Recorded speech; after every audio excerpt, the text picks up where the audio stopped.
تب سے ہی یہ تبصرے قرآن کے اوپر دیکھ رہا ہوں، اور یہ وہی پرانے تبصرے ہیں جو کہ answeringislam.org کر کے ویب سائٹ ہوتی تھی، بہت بڑی ویب سائٹ تھی جو اسلام کے خلاف کیمپیننگ چلائی تھی انہوں نے، عیسائیوں نے، اس کے مختلف جگہوں پہ تھے، ہیڈ کوارٹرز تھے. تو ان میں ان اعتراضات میں سے سب سے بڑا اعتراض ایک یہ بھی تھا، بڑا کامن اعتراض تھا کہ قرآن کے مختلف اقسام ہیں، قرآن ایک کتاب نہیں ہے. اور یہ اس چیز کو کاؤنٹر کر رہے تھے جس میں مسلمان جو ہیں، مسلمانوں کی طرف سے بائبل کے متعلق یہ کہا جاتا ہے کہ بائبل کی ڈفرینٹ ورژنز ہیں، اور ورژن سے مراد یہ ہے کہ ایک ترجمہ کسی نے کیا ہے، دوسرے ترجمے میں اس میں فرق ہے، اصل ٹیکسٹ جو ہے بائبل کا ہمیں کہیں ملتا نہیں ہے. تو اس چیز کو کاؤنٹر کرنے کے لیے عیسائیوں نے یہ ایک نیریٹو اپنایا، اور کہ قرآن بھی جو ہے وہ ڈفرینٹ ورژنز کے اندر ہوتا ہے. اس کے اندر جو ہے ایک قرآن دوسرے قرآن سے مختلف ہے، کسی میں آیات کم ہیں، کسی میں آیات زیادہ ہیں. ٹھیک ہے، تو اس چیز کو انہوں نے پیش کرنے کی کوشش کی، اور اس کے پیچھے پھر حقیقت کیا ہے اس کے اوپر جو ہے نا ابھی ہم بات کریں گے انشاءاللہ. اچھا، بات اس کی یہ جس ویڈیو کا ذکر کر رہے ہیں اکبر چودھری صاحب نے ذکر کیا، کچھ وقت پہلے ایک ویڈیو سامنے گزری تھی جس میں کرسچنز کی طرف سے یہ اعتراض اٹھایا گیا تھا کہ قرآن کی قرات جو ہے، قرآن کی ڈفرینٹ ورژنز ہے، قرات نہیں وہ یوز کرتے، وہ کہتے ہیں قرآن کے ڈفرینٹ ورژنز ہیں. ان ورژنز کے اوپر انہوں نے اعتراض کیا تھا، اور وہ پڑھ کے سنا رہے تھے بھئی ایک ورژن کے اندر ایسے قرات ہے، دوسرے ورژن کے اندر ایسے لکھا گیا ہے، ایسے پڑھا جاتا ہے اس کو. تو اس ورژنز کے اوپر وہ کافی تبصرہ کیا انہوں نے. میں اس کے ماضی میں سب سے پہلے میں لے کر جاتا ہوں اس کو، کہ ماضی میں اس کے اوپر یہ جب سے انٹرنیٹ کی دنیا میں آیا ہوں سن 2000 سے، تب سے جو دیکھا ہے کہ اس ٹائم پہ مسلمانوں کا ایک نیریٹو ہوتا تھا عیسائیوں کی بائبل کے اوپر کہ یہ ایک ورژن جو ہے دوسرے ورژن سے مختلف ہے. وہ نیریٹو ابھی بھی ہے. تو اس نیریٹو کو کاؤنٹر کرنے کے لیے عیسائیوں نے یہ ایک طریقہ کار جو ہے کاؤنٹر نیریٹو انہوں نے اپنایا، کہ قرآن کی قرات کو جو ہے انہوں نے ٹارگٹ بنایا، اور اس کو بطور ڈفرینٹ ورژنز پیش کر کے جو ہے نا انہوں نے پیش کرنے کی کوشش کی. تو اس وقت کی ویب سائٹ جو مجھے یاد پڑتی ہے answeringislam.org کے اندر یہ باتیں اس وقت سے چلتی چلی آ رہی ہیں. انہوں نے قرآن کی قرات کو لے کر یہ نیریٹو اپنایا تھا کہ یہ قرآن کی ڈفرینٹ کہہ لیں ورژنز ہیں جو کہ اسلام میں موجود ہیں، اور ایک ورژن دوسرے ورژن سے الگ ہے، ایک کا مطلب کچھ ہے، دوسرے کا مطلب کچھ ہے. اس میں کچھ باتیں صحیح بھی ہیں اور کچھ باتیں غلط بھی ہیں، لیکن انہوں نے دونوں باتوں کو اسلام کے خلاف یوز کرنے کی کوشش کی. اب اس کے اوپر جو ہے بالکل ایک انٹروڈکشن تو اکبر بھائی نے دے دیا کہ مصحف عثمانی تھا، جس پہ آ کے جو حضرت عثمان بن عفان کے دور میں یہ مصحف تیار کیا گیا. اور اس مصحف کی خاصیت یہ تھی کہ اس سے پہلے مصاحف ہوتے تھے دیگر صحابہ کرام کے پاس، اور ان مصحف کے اندر صورتوں کی تعداد ڈفرینٹ تھی. جس طرح مجھے یاد پڑ حضرت عبداللہ ابن مسعود کا مصحف تھا، اس میں سورہ معوذتین جو سورہ ناس اور سورہ فلق ہے، اس کو بطور سورہ جو ہے قرآن کی آیت جو ہے بطور نہیں رکھا گیا تھا، وہ تھا ہی نہیں ان کے مصحف میں. اسی طرح سورہ فاتحہ بھی ان کے مصحف کے اندر نہیں تھا. تو اس طرح ڈفرینس تھے مصاحف کے اندر. کسی نے جس نے جو سنا اس نے اس کو لکھا، یاد کیا، اور اس کو اسی حساب سے جو ہے نا وہ پڑھنے لگے. تو یہ سٹیپ لیا گیا پھر حضرت عثمان غنی کے دور میں، جب ریاست بڑھ گئی، پھیلنے لگی ریاست مشرق مغرب میں دونوں طرف، اس طرف فارس کی طرف گئے، دوسری طرف شام کی طرف گئے. تو پھر یہ کانفلکٹ آنے لگا کہ کون سے مذہب کو فالو کیا جائے. وہاں پر یہ اس چیز کی ضرورت پڑی. حضرت عثمان بن عفان نے پھر حکم دلوایا کہ جتنے مصاحف بصرہ میں ہیں یا کوفہ میں ہیں یا مدینہ میں، مکہ میں یا دمشق میں، ان سارے مصاحف کو منگوایا جائے. اور یہ مصاحف ایسے تھے کہ کوئی پیپر کے اوپر لکھے ہوئے تھے، کوئی جلد کے اوپر لکھے ہوئے تھے، جانور کی ہڈیوں کے اوپر لکھے ہوئے تھے یا پتوں کے اوپر لکھے ہوئے تھے. اس طرح ان کی شکل تھی. تو ان سب کو منگوا کے ایک ہی مصحف اس کا بنایا گیا. ورڈنگز ان کے جو ہے، جو حروف ہیں، ٹھیک ہے، جو خطاطی ہے، وہ خطاطی جو ہے قریش کے ڈائلیکٹ پہ لکھوائی گئی. اور کیونکہ قرآن جو ہے قریش کے ڈائلیکٹ پہ نازل ہوا تھا، تو اسی قریش کی خطاطی کے اوپر اس کو ایک مصحف کے اندر کیا، اور باقی سارے مصاحف جو ہیں جلا دیے گئے. جو موٹے مصاحف تھے وہ واپس کر دیے گئے، جو اس طرح جلدوں کے اوپر لکھے تھے ان کو جو ہے مٹا دیا گیا، جلا دیا گیا. اور پھر ایک مصحف جو ہے باقی رہا، وہ مصحف عثمانی تھا. اچھا، اس مصحف کے بعد بھی ایک چیز ہے جو کہ قراءت کہلاتی ہے، قرآن کو پڑھنا. اس کے متعلق بڑا مشہور واقعہ ہے، صحیح مسلم کے اندر اس کا ذکر ہے. حضرت عمر رضی اللہ تعالیٰ عنہ سے مروی ہے کہ ان کے سامنے ہشام بن حکیم بن ہزام سورہ فرقان پڑھ رہے تھے، تو حضرت عمر نے وہ قرات سنی اور کہا کہ یہ قرات اس سے مختلف ہے اس قرات سے جو کہ ہم پڑھتے ہیں. تو آپ جو ہیں فوراً رسول اللہ صلی اللہ علیہ وسلم کے پاس گئے اور ان سے دریافت کیا کہ یا رسول اللہ کہ ہم سورہ فرقان کو اس طرح پڑھتے ہیں اور میں نے ابھی سورہ فرقان کو دوسرے طریقے سے پڑھتے ہوئے سنا. تو رسول اللہ صلی اللہ علیہ وسلم نے کہا کہ ان کو بھیجیں یہاں پر حضرت ہشام کو، اور ان سے پھر سنی وہ قرات سورہ فرقان کی. یہ صحیح مسلم کے اندر روایت ہے. تو ان کی بھی قرات سنی. پھر حضرت عمر رضی اللہ تعالیٰ عنہ سے پوچھا جو ہم پڑھتے ہیں وہ بھی سناؤ. تو جب دونوں قرات سنی تو رسول اللہ صلی اللہ علیہ وسلم نے فرمایا کہ اب درست ہیں. اور پھر آگے رسول اللہ فرماتے ہیں کہ اسی طرح یہ نازل ہوئی تھی اور قرآن جو ہے 7 حرفوں کے اوپر نازل ہوا ہے. تو اس میں سے جس طرح بھی چاہو تو آپ پڑھ سکتے ہیں، ٹھیک ہے نا، ان 7 حرفوں کے اوپر. انہی 7 حرفوں کی بنیاد پہ کے بیسس پر جو ہے مزید 10 قرات اور 3 قرات کا اور اضافہ ہوا، وہ بات کی بات ہے، لیکن ہم ابھی اسٹک آن کریں گے ان 7 قرات کے اوپر. تو حضرت عثمان بن عفان کے دور میں جو یہ مصحف عثمانی جو تدوین ہوا تھا، اس میں اعراب نہیں تھے اس وقت. یہ بھی انفارمیشن میں نے کہا میں دے دوں، اس وقت اعراب نہیں تھے، اس وقت نقطے بھی نہیں تھے جس طرح آج ہمارے پاس مصاحف تھے، ٹھیک ہے. تو یہ حروف انہوں نے ایک طرف کیے تھے. اس کی قرات ابھی بھی ڈفرینٹ جگہوں پہ مختلف طریقے سے پڑھی جاتی تھی، لیکن جتنی بھی قرات تھیں وہ سب کے سب جو ہیں رسول اللہ صلی اللہ علیہ وسلم سے منسوب تھیں. اور آج تک یہ جتنی بھی ڈفرینٹ قرات ہیں جو آج تک پڑھی جاتی ہیں، ان سب کی سند جاتی ہے رسول اللہ صلی اللہ علیہ وسلم تک. جو آج کا قراء ہے، میں کچھ ٹائم بعد ان کے نام بھی میں لے لوں گا، جن صوبہ یہ قرات، ان سب نے جو ہے وہ رسول اللہ صلی اللہ علیہ وسلم تک جو ہے ان کی اسانید جاتی ہیں. جی شکریہ بہت بہت راہیل صاحب، آپ مزید تفصیل ڈالتے جائیں. یہ میں نے جو پیسٹ کیے ہیں یہ وہ مین بلکہ تقریباً سارے وہ حروف ہیں جن کے بارے میں قرات میں ڈفرینٹ زیر زبر کے ساتھ قرات آتی ہے. اس کے اندر جو مطلب میں سب سے زیادہ فرق آتا ہے وہ یعملون تعملون میں آتا ہے، جہاں پہ مگر جو خدا تعالیٰ سے منسوب ہے میں کر رہا ہوں یا ہم کر رہے ہیں، اس میں اتنا فرق نہیں آتا، چونکہ قرآن کریم میں بہت جگہ قرآن میں جب اللہ تعالیٰ اپنے نام سے میں بھی کہتا ہے اور ہم بھی کہتا ہے. تو یہ میں نے ایک جو ہے لسٹ بنائی ہے راہیل صاحب کے لیے، تاکہ وہ اس میں سے کسی کے اوپر تبصرہ کرنا چاہیں تو وہ ضرور کریں. جی اکبر بھائی بہت شکریہ. اور میں چاہ رہا تھا کہ اس کی ابتدا جو ہے نا ہم لوگ سورہ فاتحہ سے ہی کریں، تاکہ ویورز کو بھی جو ہے ممبران کو بھی تھوڑا آسانی ہو سمجھنے میں کہ ہم بات کیا کر رہے ہیں.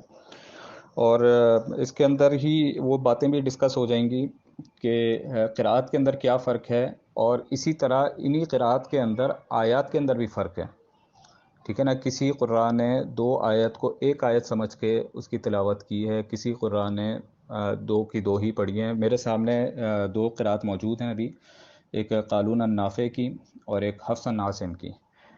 تو امام حفص عن عاصم جو ہیں، امام حفص میں لکھ دیتا ہوں عربی میں، تو ان کی قرات جو ہے وہ زیادہ مشہور ہے، ورلڈ وائڈ پھیلی ہوئی ہے. سب جو ہیں جتنے بھی مصاحف ہیں اکثریت انہی کی قرات کے بیس پر اعراب کا جو ہے استعمال کرتے ہیں.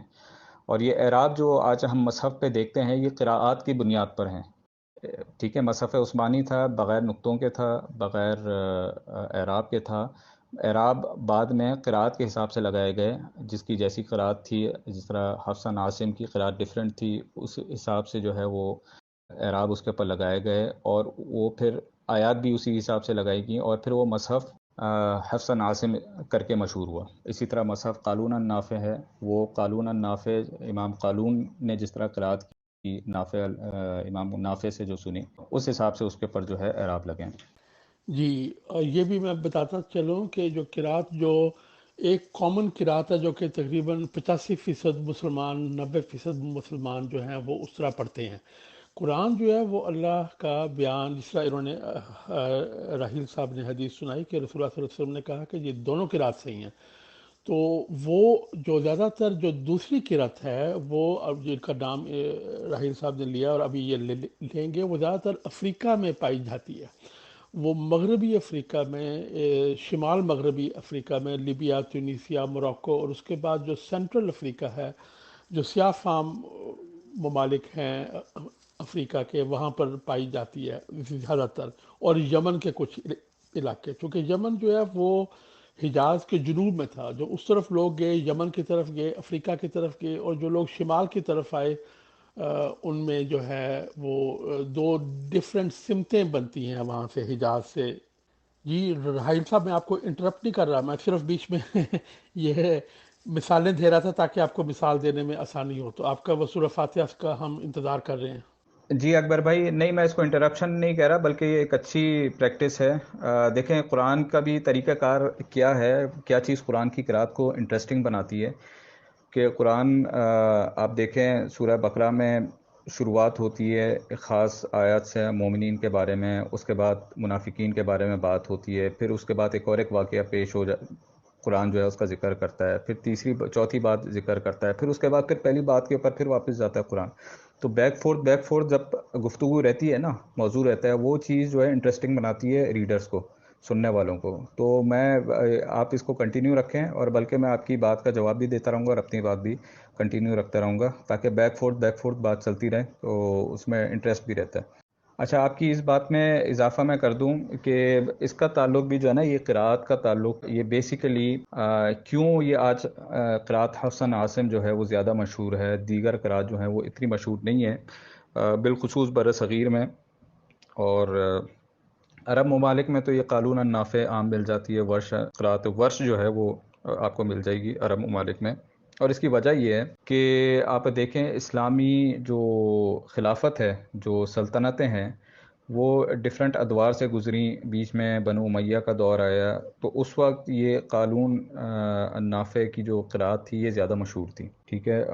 وہ سینٹر یہ تھے، سینٹر آف اسلام جو ہے اسلامک، وہ یہ تھے، دمشق تھا یا کوفہ تھا، ٹھیک ہے۔ اس کے بعد پھر جب آپ مزید آگے چلتے ہیں تو سینٹر جو ہے شفٹ ہو گیا ترکی کی طرف، کانسٹنٹینوپل کی طرف چلا گیا، یا ادھر ہندوستان میں آ جائیں تو مغل، یہ لوگ بیسیکلی تھے احناف تھے یہ، ٹھیک ہے نا۔ تو احناف میں یہ زیادہ رائج تھا حفص عن عاصم والی قرأت، تو وہاں سے یہ پھر مشہور ہوئی، اور پھر ظاہر سی بات ہے جو حکومت ایک لایا عمل اپناتی ہے، وہ ایک سینٹرلائزڈ ایک چیزوں کو کرنے کی کوشش کرتی ہے، تو اس وجہ سے یہ قرأت جو ہیں زیادہ مشہور آج کے زمانے میں ہم کو نظر آتی ہیں۔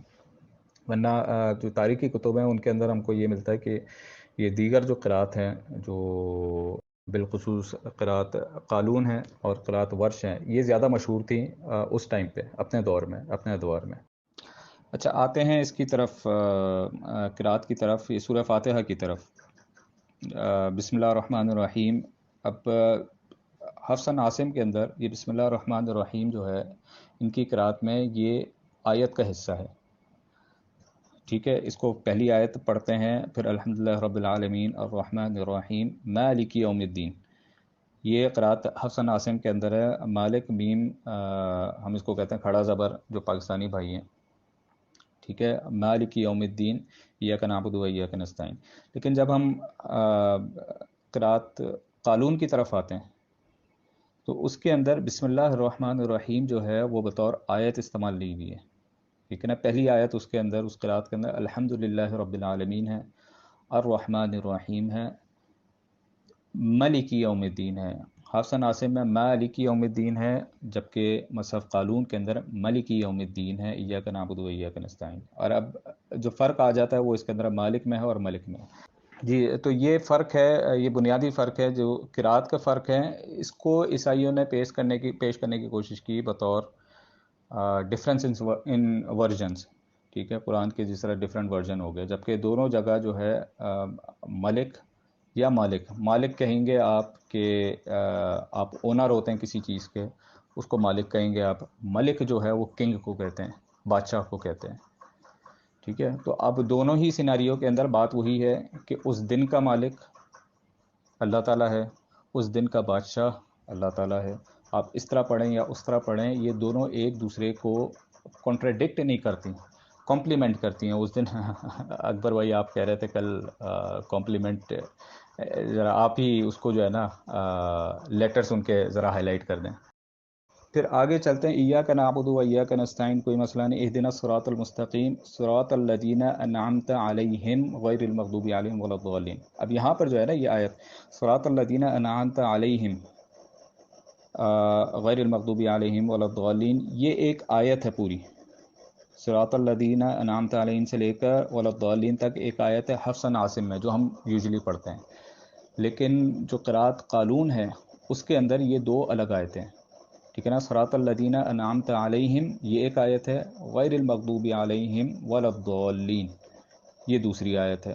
ٹھیک ہے، تو یہاں پر آپ کو جو عیسائی ایک اعتراض رکھتے ہیں کہ قرآن کی آیات کے اندر فرق ہے، ایک ورژن کے اندر زیادہ آیات ہیں، ایک ورژن کے اندر کم آیات ہیں، تو یہ فرق یہ والا فرق ہے کہ اس کی قرأت جو ہے ایک قاری نے دو آیتوں کو ایک ہی کے اندر شامل کیا ہوا ہے، اور ایک قاری نے ایک ہی بات کو دو آیات کے اندر اس نے پڑھا ہوا ہے، اور یہ سب جو ہیں دونوں طریقے جو ہیں ان کی روٹس جاتی ہیں رسول اللہ صلی اللہ علیہ وسلم تک. جی راہیل بھائی، پھر وہ سبع من المثانیہ جو یہ ہے 7 آیات کا جو بار بار پڑھی جاتی ہیں، ان کا جو ذکر قرآن کریم میں آتا ہے وہ پھر 7 ہی آیات ہیں، یعنی کہ دونوں قرات میں. یہ میرا اپنا ایک جینوئن سوال ہے، ابھی میرے ذہن میں آیا کہ پھر ٹوٹل تعداد 7 ہی بنتی ہے. جی اکبر بھائی، اس کے اندر تعداد اس کی بالکل برابر 7 ہی بنتی ہے، ٹھیک ہے نا. یہ جو مثال دی ہے، لیکن یہ مثال میں نے آپ کو اس میں تو تعداد میں فرق نہیں پڑتا ہے، لیکن مثال صرف دی ہے کہ آیات کی اوپر نیچے ہونے میں بھی جو ایک نقص نکالا جاتا ہے کہ یہ ایک بہت بڑا نقص ہے. یہ نقص نہیں ہے، یہ قرأت ہی ایسی ہیں، ٹھیک ہے نا. آگے اور بھی ہیں، میں کوشش کروں گا، میں نے نکال کے رکھا تھا، وہ میرے پاس فائل کھل نہیں رہی ہے، جس میں یہ ڈفرنس تھا کہ کون سی صورت کے اندر کون سے قاری نے کتنی آیات پڑھی ہیں اور دوسری قاری نے کتنی آیات پڑھی ہیں.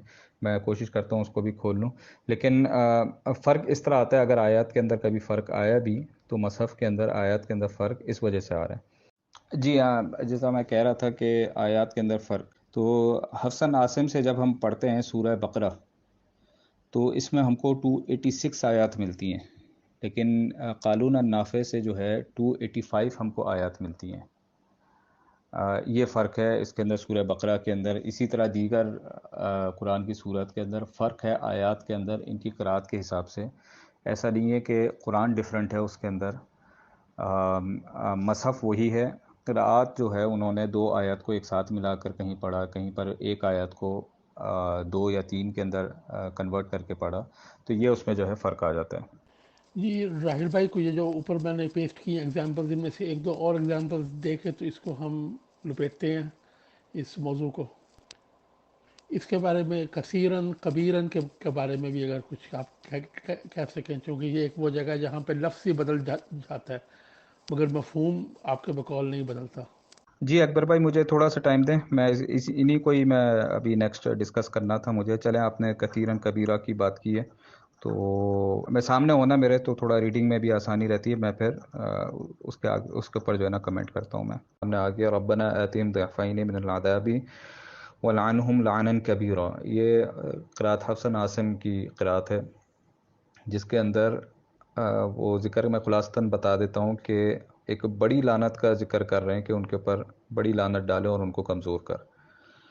جبکہ دوسری قرأت ہے، قرأت کے اندر جو باقیوں نے پڑھا ہے اس کو لعنن کثیرہ کے ساتھ پڑھا ہے، ٹھیک ہے، یعنی کہ ربنا آتہم ضعفین من العذاب ولعنہم لعنا کثیرا، ٹھیک ہے نا. کبیرہ اور کثیرہ کس چیز کا ذکر کر رہے ہیں؟ یہاں پر لعنت کا ذکر کر رہے ہیں کہ لعنت، اب الفاظ میں ڈفرنس ہیں بٹ اس کا جو اینڈ ایفیکٹ ہے وہ ایک ہی مقصود ہے کہ زیادہ لعنت ہو ان کے اوپر، اللہ تعالیٰ ان کے اوپر زیادہ لعنت ڈالے، یا ایک لعنت ڈالے اور بڑی لعنت ڈالے، ٹھیک ہے نا. اینڈ رزلٹ جو ہے ان کا یہ وہی بات ہوگی، کمپلیمنٹ والی بات ہوگی کہ آپ چھوٹی چھوٹی بہت ساری لعنتیں ڈال دیں، ٹھیک ہے نا، یا بہت بڑا جو ہے نا ایک عذاب ایک ساتھ جو ہے ان کے اوپر ڈال دیں. اینڈ رزلٹ جو ہے دونوں کا ایک ہی ہوگا، مترادفات کے اندر آ جاتی ہیں، یہ ایک دوسرے کو کمپلیمنٹ کرتے ہیں. یہ جب تک بیچ میں اگر کسی کو سوال ہیں تو سوال بھی رکھ سکتے ہیں، کوئی مسئلہ نہیں، اس کو بھی ساتھ ساتھ رکھ لیں. جی راہیل بھائی، یہ 2 سوالات آئے ہیں، ان میں سے ایک ایک کر کے جواب دے دیجیے. جی سب سے بڑے کا تو مجھے علم نہیں ہے، سب سے پرانا برمنگم میں ایک ملا تھا چند سال پہلے، مگر وہ کمپلیٹ نسخہ نہیں ہے. وہ کچھ آیات ہیں سورۃ مریم اور طٰہٰ کے غالباً، مگر وہ آیات ان کے جو کانسوننٹس ہیں، جو ان کے حروف ہیں، وہ وہی ہیں جو مصحف عثمانی کی ہیں، اور آیات کی ترتیب بھی وہی ہے سورت. تو یہ ایک بہت بڑی جو ہے وہ قرآن کریم کی حق میں بات جاتی ہے کہ آپ کے حروف اور اعراب وہی ہیں اور مطلب اور گرامر وہی ہے، اور جس طرح کہ شیکسپیئر کی انگلش اور موجودہ انگلش میں فرق ہے، اس طرح اس وقت کی عربی اور آج کی عربی میں فرق نہیں ہے. تو یہ صرف جو قرات کا فرق ہے، یہ زیر زبر کا فرق ہے، اور بعض جگہ نقطوں کا فرق ہے، 3 نقطے اوپر یا 3 نقطے نیچے، ان کا تھوڑا بہت فرق ہے. جی اس کے بارے میں مجھے کوئی علم نہیں ہے. وہ اگر ہوگا بھی تو پہلے 100 200 300 سال میں سے ہوگا. مگر یہ کہ مصحف عثمانی کے اوپر کوئی حرف آج تک سائنسی طور پر یا روایتی طور پر کوئی فرق نہیں، کوئی اس کے اوپر کوئی کرٹیسزم نہیں ہوئی. مصحف عثمانی جو ہے وہ ایک بہت بڑا کارنامہ ہے.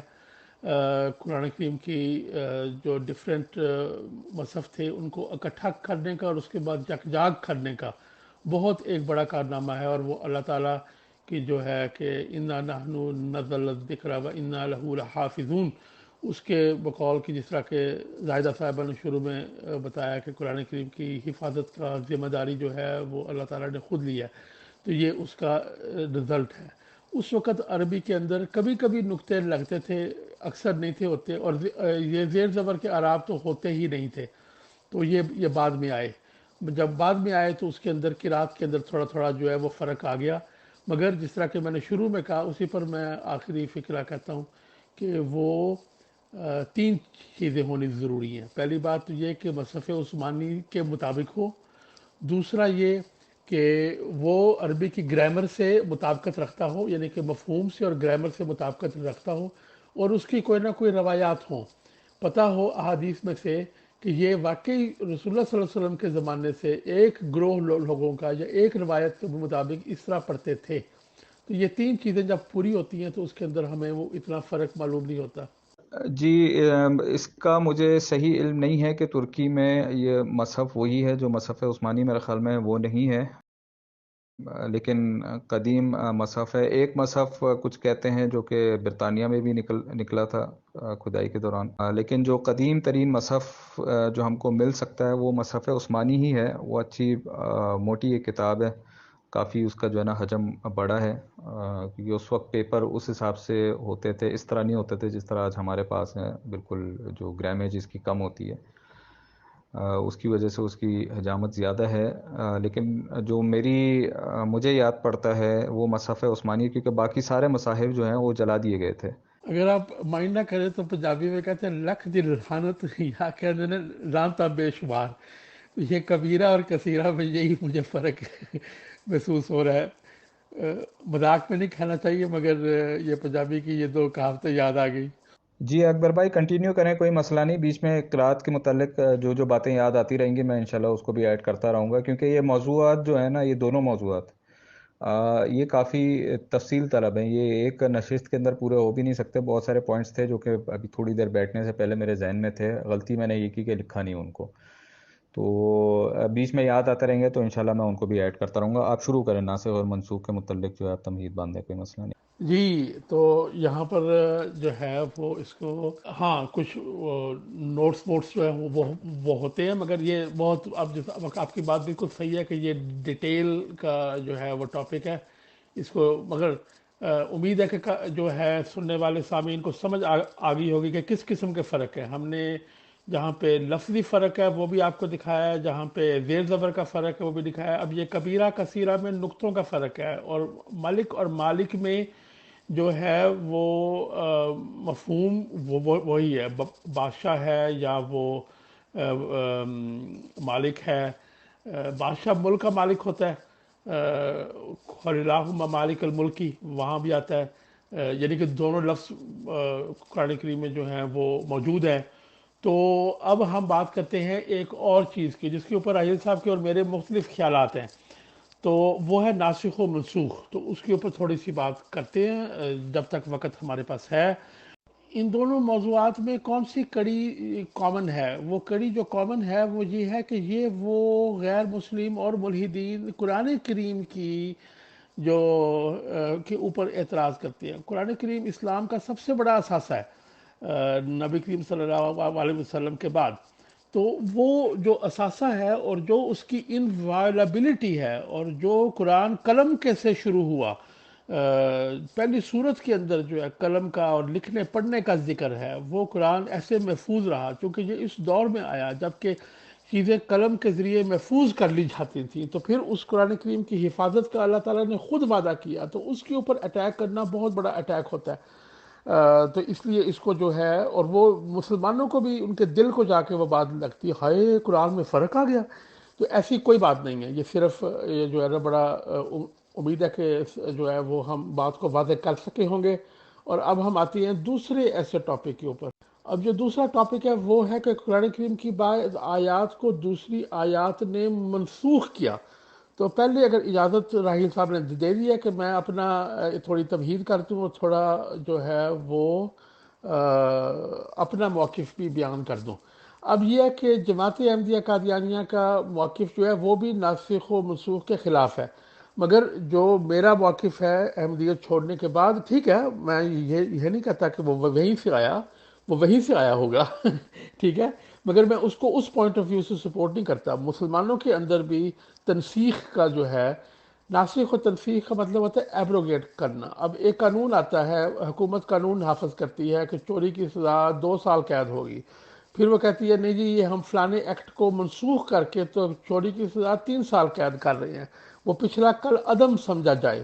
تو یہ کل عدم جو سمجھنا ہے وہ ایک مفہوم ہے ناسخ منسوخ کا۔ بعض لوگ جو ہیں، بعض مفسرین جو ہیں اور بعض جو تھے علماء تھے، انہوں نے ناسخ منسوخ کا اس سے ذرا سا ہلکا مفہوم بیان کیا کہ یہ بالکل ہم منسوخ نہیں کر رہے، پر ہم کہہ رہے ہیں ایکلپس ہو گیا، یعنی کہ جس طرح چاند گرہن میں سورج چاند کے سامنے آ جاتا ہے یا چاند سورج کے سامنے آ جاتا ہے، اس طرح ایک آیت دوسری کے سامنے آ گئی۔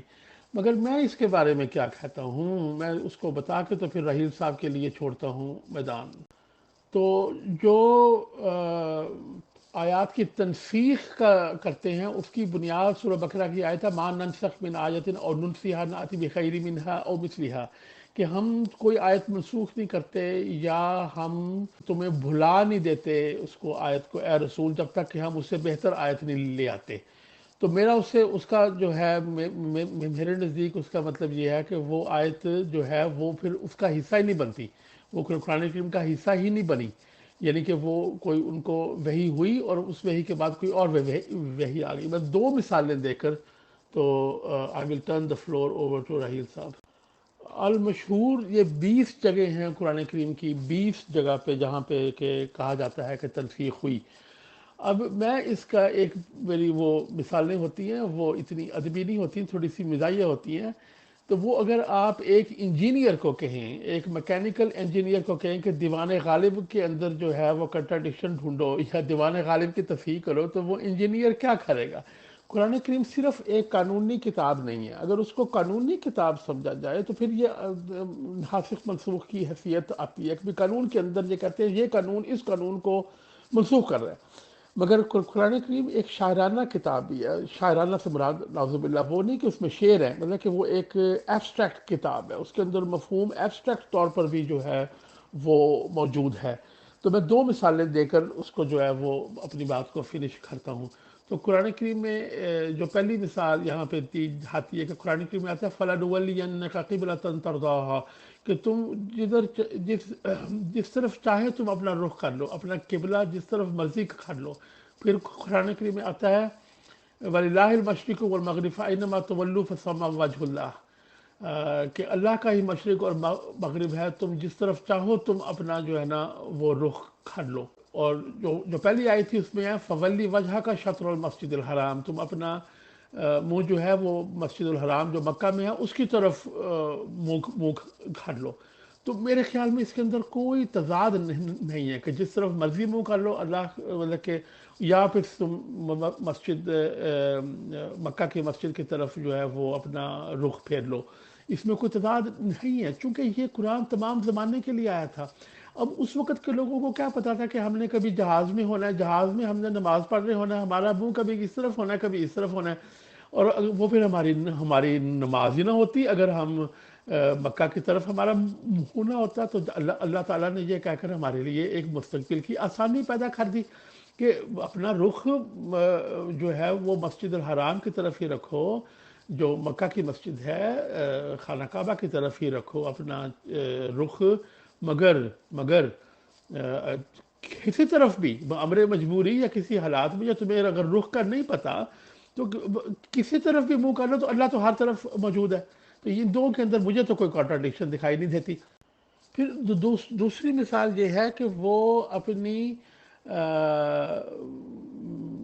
تمہارے اوپر روزے فرض کیے گئے، اور اس کے بعد 2-3 آیتیں چھوڑنے کے بعد یہ کہا جاتا ہے کہ تم روزے اس طرح رکھو، رات کو یہ کرو، صبح اس وقت سحری کرو، وغیرہ وغیرہ. تو وہ کہتے ہیں کہ جی روزے، آیت نمبر 183 میں آتا ہے کہ روزے تم پر فرض کیے گئے جس طرح پچھلی قوموں پر فرض کیے گئے، پر پچھلی قوموں کو تو اس قسم کی ہدایات نہیں دی گئی جو آیت نمبر 187 میں دی گئی. یہاں بھی کوئی کنٹراڈکشن نہیں ہے، وہاں ایک جنرل ہے، یہ ایک اسپیسیفک ہے. تو اگر اس کو قانون کی کتاب سمجھا جائے تو پھر ایک تضاد بنتا ہے. مگر اگر کہا جائے کہ جی رکوع شروع ہوتا ہے ایک جنرل بات سے، آگے جا کے اس میں ایک تفصیلی احکامات آتے ہیں، اس کے اندر بھی کوئی تضاد دکھائی نہیں دیتا. اس طرح میں نے کہا تھا، میں تیسری کہہ دیتا ہوں کہ یہاں پر آیت نمبر 180 میں یہ ہے کہ تم میں سے جو فوت ہونے والے ہوں وہ کوئی اپنے عزیز و اقارب کے لیے کوئی وصیت چھوڑ جائیں. مگر سورہ نساء میں وصیت کے باقاعدہ جو ہے نا وہ شیئرز اور حصے وغیرہ جو ہیں وہ بیان کیے گئے ہیں. اس کے اندر بھی کوئی تضاد نہیں ہے کہ وہ جو پہلا حصہ ہے جو وہ ایک جنرل ہے کہ بھی تم کچھ نہ کچھ چھوڑ جاؤ تاکہ بعد میں جھگڑے نہ ہوں. کس ترتیب میں چھوڑو وہ سورہ نساء میں آ گیا. اور پھر بھی علماء کہتے ہیں کہ 1/3 تو آپ اپنی ڈسکریشن پہ اپنی مرضی سے بانٹ سکتے ہیں. تو اس لیے میں یہ کہتا ہوں کہ ایک طرف جنرل بات ہوتی ہے، ایک طرف اسپیسیفک بات ہوتی ہے. اس کے اندر کوئی وقت کی یا کوئی آگے پیچھے کی پابندی نہیں ہوتی. قرآن کریم کے اندر اس طرح میں تو ناسخ و منسوخ نہیں سمجھتا، میں تو اس کو ایک ایبسٹریکٹ کتاب سمجھتا ہوں، قانون کی کتاب نہیں سمجھتا کہ جس کے اندر اس کے اندر قوانین بھی ہیں، مگر وہ ایک ایبسٹریکٹ کتاب ہے. کہیں پر مجمل ہے، کہیں پر مفصل ہے، مگر اس کے اندر کوئی کنٹراڈکشن اور کوئی تضاد نہیں ہے. اگر ناسخ و منسوخ کے اندر تضاد ممکن ہی، لیکن تضاد سب مانتے ہیں، جو ناسخ منسوخ کو بھی مانتے ہیں وہ بھی یہ مانتے ہیں کہ تضاد قرآن کریم میں نہیں ہے. مگر قانوناً دیکھا جائے تو ہاں تھوڑا سا تضاد ملتا ہے کہ آپ اس آیت کو نہیں بنا سکتے. جہاں اسپیسیفک آرڈر ہے وہاں پہ جنرل آرڈر نہیں آتا. اس کی مثال آپ کو میں یہ دیتا ہوں کہ کانسٹیٹیوشن ہوتی ہے ایک ملک کی، وہ جنرل ہوتی ہے، پر جو ایکٹ ہوتا ہے وہ اسپیسیفک ہوتا ہے. تو اسی طرح قانون کا ہائی کورٹ کا جو ہے وہ آئین کے اندر موجود ہے، مگر ہائی کورٹ کے جو قوانین ہیں وہ CRPC میں موجود ہیں، وہ ایکٹ میں کرمنل پروسیجر کوڈ کے اندر موجود ہیں. تو قرآن کریم کے اندر کوئی مفصل یا مجمل بات آ گئی ہے تو وہ کنٹراڈکشن نہیں ہے، وہ ناسخ و منسوخ نہیں سمجھا جائے گا. اور اینڈ پہ میں وہی اپنی بھونڈی سی مثال جو ہے وہ یہی دیتا ہوں کہ اگر ایک انجینئر کو دیوان غالب پہ تنقید کرنے کا کہا جائے تو وہ اسی قسم کے مسئلے نکالے گا کہ وہ جو اس کے کسی شعر میں سے کہ یہ کیسے ہو سکتا ہے کہ دل کے اندر سے تیر گزر کے جگر کے اندر سے گزر کے واپس آ جائے، یہ تو سائنٹیفکلی امپاسبل ہے. تو یہ اس قسم کی بات جو ہے نا وہ مجھے بعض دفعہ لگتی ہیں. جی اکبر بھائی بہت شکریہ. اور آپ نے اپنی آڈیوز کے اندر کچھ پوائنٹ ایسے دیے ہیں جو کہ اس کا تعلق جو ہے وہ واپس مصحف عثمانی کی طرف جاتا ہے. اچھا کیا یہ وہ پوائنٹس تھے جو کہ مجھے جن کے اوپر بات کرنی تھی. تو ابھی چلیں ناسخ اور منسوخ کے انڈر میں اس کو ذکر کر دیتے ہیں. سب سے پہلے تو میں اس طرف جاتا ہوں جماعت احمدیہ کی طرف، جس میں ناسخ اور منسوخ کو ایک ایسا عمل بتایا گیا ہے جو کہ کسی طرح جو ہے قابل قبول نہیں. اور بائی ڈیفینیشن تو اس کو ایسا سمجھایا جاتا ہے، لیکن ان کے اندر خود جو ہے مرزا صاحب نے خود ڈفرینٹ قرات جو ہیں وہ قرات استعمال کی ہیں جو کہ آج استعمال بھی نہیں ہوتی ہیں، ان کو استعمال کیا ہے، اور جو کہ ناسخ اور منسوخ کی ڈیفینیشن کے اندر بھی آتی ہیں. ٹھیک ہے، جس میں حکیم نور الدین صاحب کہتے ہیں، لکھتے ہیں کہ یہ جی ناسخ اور منسوخ کا تعلق نہ قرآن سے ہے، نہ رسول اللہ صلی اللہ علیہ وسلم نے بتایا، نہ اصحاب رسول نے بتایا، بالخصوص خلفائے راشدین نے. ٹھیک ہے نا. یہ جی علماء کرام کو بس 2 آیات کے بیچ میں تطبیق نظر نہیں آئی تو انہوں نے ناسخ اور منسوخ کا جو ہے یہ معاملہ نکال لیا انہوں نے. میں اس کا حوالہ بھی لگا دیتا ہوں ابھی. اچھا اکبر بھائی، وہ جو آپ نے سورہ بقرہ کی آیت تھی، ما ننسخ من آیت او ننسها نأتی بخیر منہا، ٹھیک ہے نا. ٹھیک ہے، یہ ایک آیت ہے جو کہ ناسخ اور منسوخ کے متعلق ڈائریکٹ ہم کو بتاتی ہے.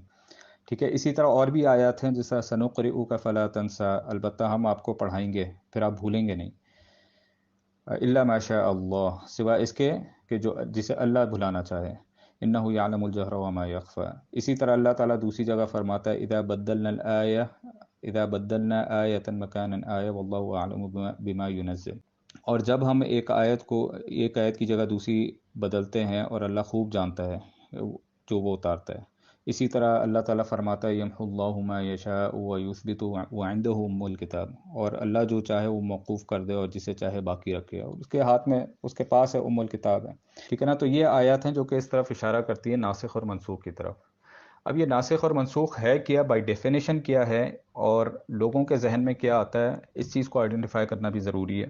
قرآن میں دو طرح کی آیات ہیں جس کا ذکر قرآن خود کرتا ہے، هو الذی انزل علیک الکتاب منہ آیات محکمات ہن ام الکتاب واخر متشابہات، ٹھیک ہے۔ یہ آیت ہم کو اس طرف اشارہ دیتی ہے کہ قرآن کی جو ہے دو طرح کی آیات ہیں، ایک آیت محکمات ہیں اور دوسری متشابہات ہیں۔ اچھا، اب فرق یہ ہے، مسئلہ یہ ہے کہ اہل اسلام میں مسلمانوں کے درمیان ان کی ڈیفینیشن کچھ اور ہیں، جو جماعت احمدیہ ہے وہ اس کی ڈیفینیشن کچھ اور لیتے ہیں۔ جماعت احمدیہ اس کی ڈیفینیشن لیتی ہے جس طرح محکم آیت ہیں، اس کی ڈیفینیشن وہ دیتی ہیں کہ واضح آیت جو ہوتی ہیں وہ محکم آیت کہلاتی ہے، اور متشابہات جو ہیں وہ ہوتی ہیں جس کے اندر آپ کے جو ہے واضح بات نہیں ہوتی، اس کے اندر استعارات ہوتے ہیں، ٹھیک ہے، اس کے معنی جو ہے دوسرے ہوتے ہیں، بات کچھ کی جاتی ہے، معنی اس کے جو ہے نا اصل کچھ اور ہوتے ہیں۔ تو یہ جماعت احمدیہ ہمارے سامنے معنی رکھتی ہیں، جبکہ اس کے اصل معنی یہ ہے، محکمات وہ آیات ہیں، حضرت ابن عباس کو میں کوٹ کر رہا ہوں، محکمات وہ آیات ہیں جس کے اندر ہمارے لیے حکم موجود ہے، ٹھیک ہے، مثال حرام حلال اس کے اندر موجود ہے، فرائض اس کے اندر موجود ہیں، کیا کرنا ہے کیا نہیں کرنا وہ ساری چیزیں، امر بالمعروف نہی عن المنکر اس کے اندر موجود ہیں۔ یہ جن چیزوں کا تعلق ہمارے عمل سے ہے وہ سب جو ہے محکمات کے اندر آتی ہیں، آیات محکمات کہلاتی ہیں، وہ جس کے اندر ہمارے لیے حکم موجود ہے، کیا کرنا ہے کیا نہیں کرنا۔ جو متشابہات ہوتی ہیں اس کے اندر ایک انفارمیشن ہوتی ہے ہمارے پاس، ماضی کی انفارمیشن ہوگی، ٹھیک ہے نا، اللہ کی ذات اور صفات کے متعلق انفارمیشن ہوگی، ٹھیک ہے نا، انبیاء کرام کے واقعات ہیں جو جس طرح واقعات پیش ہیں ان کی انفارمیشن ہوگی، اور ان آیات کے بارے میں اللہ تعالیٰ فرماتا ہے کہ جو ایمان لانے والے ہیں وہ راسخون فی العلم، ٹھیک ہے نا، جو علم والے لوگ ہوتے ہیں وہ ان کے اوپر ایمان لاتے ہیں کہ اللہ کی طرف سے ہیں، اور اس کی بلا وجہ بلا ضرورت تعویلوں کے اندر نہیں پڑتے، اس کا حقیقی علم کیونکہ اللہ کے پاس ہوتا ہے، اللہ کی ذات صفات ہو گئی، اللہ تعالیٰ علیم الخبیر ہے، ٹھیک ہے نا، وہ علیم ہے، اس کو ہر چیز کی خبر ہے۔ اب اس خبر کا تعلق مطلب وہ خبر اس کو کس طرح ملتی ہے، اس ڈیٹیل کے اندر ہم نہیں جاتے، لیکن ہم اس چیز کے پر ایمان رکھتے ہیں کہ اللہ تعالیٰ جو ہے علیم الخبیر ہے، ٹھیک ہے نا، ہم اس کو گراسپ نہیں کر سکتے اور بلا ضرورت اس کی ڈیٹیل کے اندر جانے کی کوشش نہیں کرتے، ٹھیک ہے۔ تو یہ فرق ہے محکمات اور متشابہات میں، جو جماعت احمدیہ میں ایک لکھائی پڑھائی جاتی ہے، اور جو مسلمانوں کے بیچ میں، مسلمانوں کو جو اس کی ڈیفینیشن معلوم ہے، وہ اس ڈیفینیشن جیسے ہی آگے جا کر یہ سارے ناسخ منسوخ کے معاملات بھی پیش آتے ہیں، ٹھیک ہے نا، اور قرات کے بھی معاملات پیش آتے ہیں جس کو آگے ذکر کریں گے۔ تو یہ ناسخ اور منسوخ کا معاملہ جو ہے وہ انہی آیات محکمات اور متشابہات کے ساتھ آتا ہے، ناسخ کا، کہ وہ آیات ہیں جن کا تعلق عمل کے ساتھ ہے، ٹھیک ہے۔ اب جب ہم بات کرتے ہیں کہ آیت نسخ ہے یا منسوخ ہے، ٹھیک ہے نا، ایک آیت نے دوسری آیت کو چینج کیا، تو وہ کیا چینج کر رہا ہے، وہ انفارمیشن کو چینج نہیں کرتی، وہ ہمارے لیے عمل کو چینج کر رہا ہوتا ہے۔ ایک عمل ہم کو ایک بتایا گیا، اس کے بعد دوسرا عمل جو ہے ہمارے لیے تجویز کیا گیا۔ اچھا، اس کے اندر خالی یہ نہیں ہے کہ ہم چونکہ آج 1400 صدی 1500 صدی کے بعد ہم بیٹھے ہوئے ہیں، تو ہم چیزوں کو اپنے حساب سے دیکھتے ہیں۔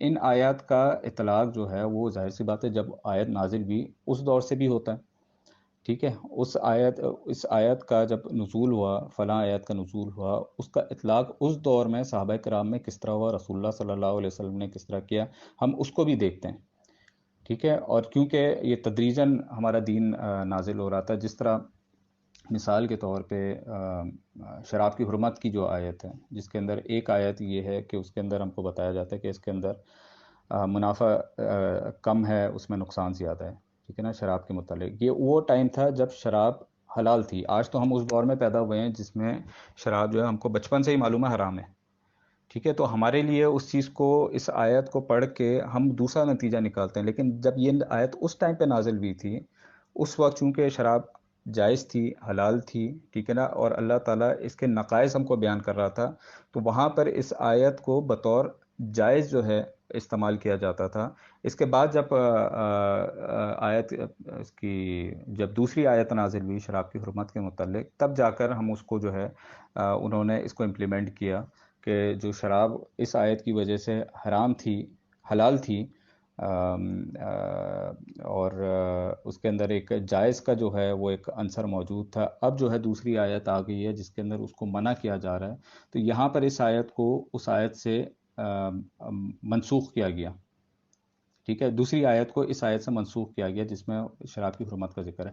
تو یہ بیسیکلی ہے ناسخ اور منسوخ جس کا ہم ذکر کرتے ہیں، جس کا تعلق ہمارے عمل سے ہے، جس کا تعلق ہمارے حکم سے ہے۔ اب آتے ہیں اس حوالے کی طرف جس میں حکیم نور الدین صاحب کہتے ہیں، اب قرآن کی آیت سے ہم کو پتہ چل گیا، 3-4 آیات ہیں جو قرآن کی آیات کی نسخ کے بارے میں بتاتے ہیں، اس کے بھول جانے کے بارے میں بتاتے ہیں کہ یہ سب اللہ تعالیٰ کی طرف سے ہے، ہمارے اپنے اقتدار میں نہیں ہے، یہ اللہ تعالیٰ کی طرف سے ہے۔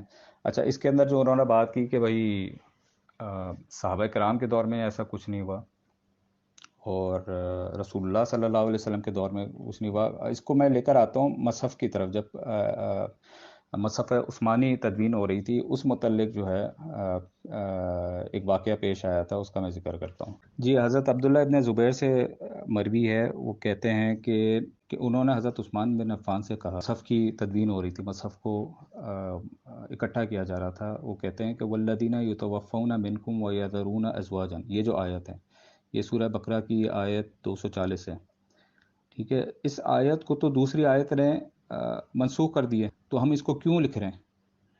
تو اس کے اوپر حضرت عثمان غنی فرماتے ہیں کہ میرے بھتیجے، قرآن کا کوئی بھی حرف میں اس کو اس کی جگہ سے نہیں ہٹاؤں گا، اگر یہ منسوخ بھی ہے، ناسخ بھی ہے، اس کو ایک طرف رکھیں۔ یہ حدیث میں لگا دیتا ہوں یہاں پر، یہ منسوخ اور ناسخ والی بات میں نے میرے الفاظ ہیں، لیکن حضرت عثمان غنی کا جو الفاظ تھے، وہ کہتے ہیں قال یا ابن اخی لا اغیر شیئا منہ من مکانہ، یعنی کہ کسی آیت کو حضرت عثمان غنی نے اس مصحف کے اندر آگے پیچھے نہیں کیا۔ ناسخ اور منسوخ صحابہ کرام میں مشہور تھا، معروف تھا، وہ جانتے تھے۔ بہت ساری احادیث ہیں جس میں ناسخ اور منسوخ کے بارے میں ذکر کیا گیا ہے، اور یہ بالخصوص اس حدیث کا ذکر میں نے اس لیے کیا ہے کہ آج جو مصحف ہم کو ملتا ہے اس کے اندر ناسخ اور منسوخ دونوں روایت ملتی ہیں۔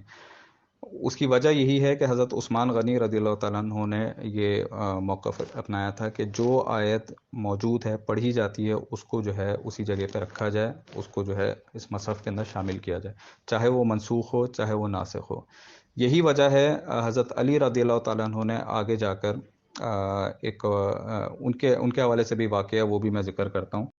حضرت علی رضی اللہ تعالیٰ عنہ آگے جاتے ہیں، ایک جگہ پہ جاتے ہیں جہاں پر قرآن کے واقعات بیان کیے جا رہے ہوتے ہیں، تو وہاں پر جو بندہ قصہ بیان کر رہا ہوتا ہے قرآن کا، اس کو حضرت علی رضی اللہ تعالیٰ عنہ مخاطب ہو کر کہتے ہیں کہ کیا تم ناسخ اور منسوخ کا علم ہے تمہیں؟ ناسخ و منسوخ سے تم الگ کر سکتے ہو؟ نہیں۔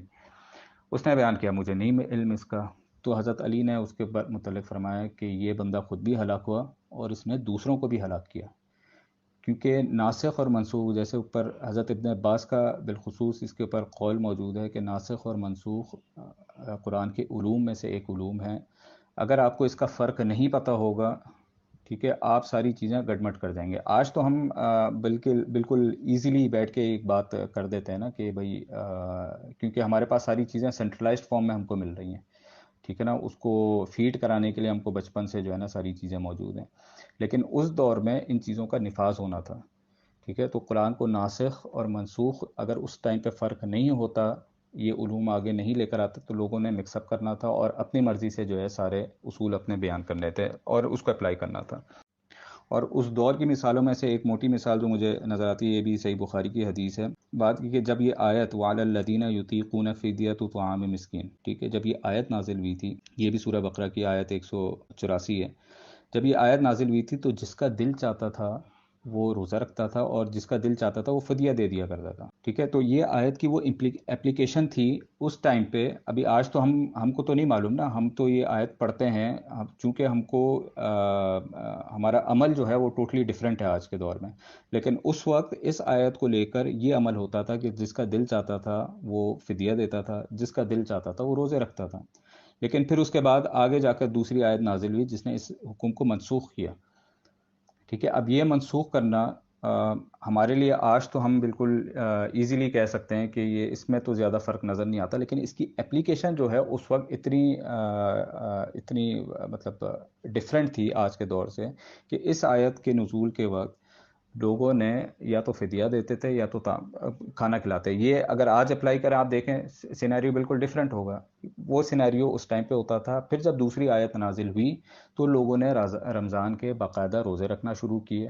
ٹھیک ہے نا، اور اس کے بعد پھر کسی کو اگر کوئی مسئلہ ہوتا تھا تو وہ فدیہ دیتا تھا، کھانا کھلاتا تھا. وہ بھی اسی آیت کے اندر ذکر ہے اس کا.